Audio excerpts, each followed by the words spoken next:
অনেক দিন পরে আজকে কক মুরগির মাংস রান্না করব। কক মুরগির মাংস কিন্তু আমার কাছে খেতে অনেকটা দেশি মুরগির মতোই মনে হয়, মানে দেশি মুরগির মতোই শক্ত।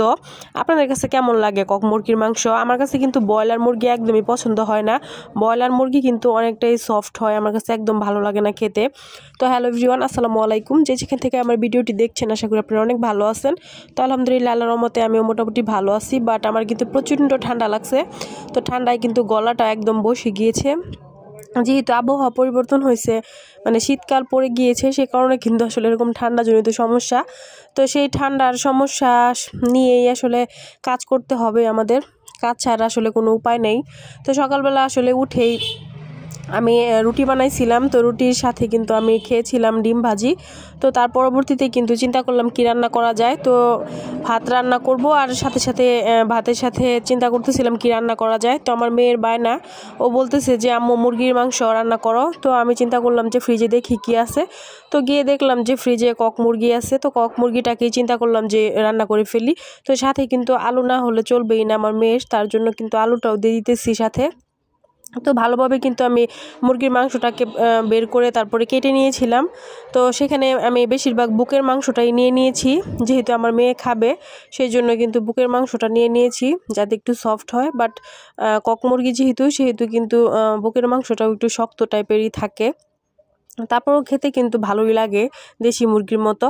তো এখানে কিন্তু আমি সব কিছু একসাথে ব্লেন্ড করে নিয়েছিলাম, আদা জিরা রসুন পেঁয়াজ সব কিছু, এলাচ দারচিনি যা যা দেওয়া লাগে সব কিছু ব্লেন্ড করে তারপরে কিন্তু আমি ভালোভাবে এটাকে তেলের মধ্যে ভুনা করে নিতেছিলাম।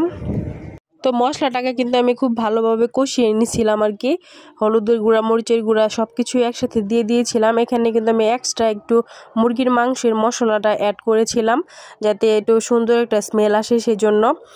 তো এখানে দেখতে পাচ্ছেন পরবর্তীতে কিন্তু আমি মাংস আর আলু দিয়ে দিয়েছিলাম। তো এটাকেও ভালোভাবে নেড়ে চেড়ে তারপরে কষিয়ে নেব মশলার সাথে। যে সুন্দর একটা স্মেল বের হয়েছিল কি বলবো। তো আমার কাছে কিন্তু বেশ ভালো লাগে এভাবে রান্না করলে। তো সাথে কিন্তু আমি কিছু কাঁচামরিচও ব্লেন্ড করে দিয়েছিলাম, যার কারণে কিন্তু আপনারা দেখতে পাচ্ছেন কালারটা কেমন আসছে।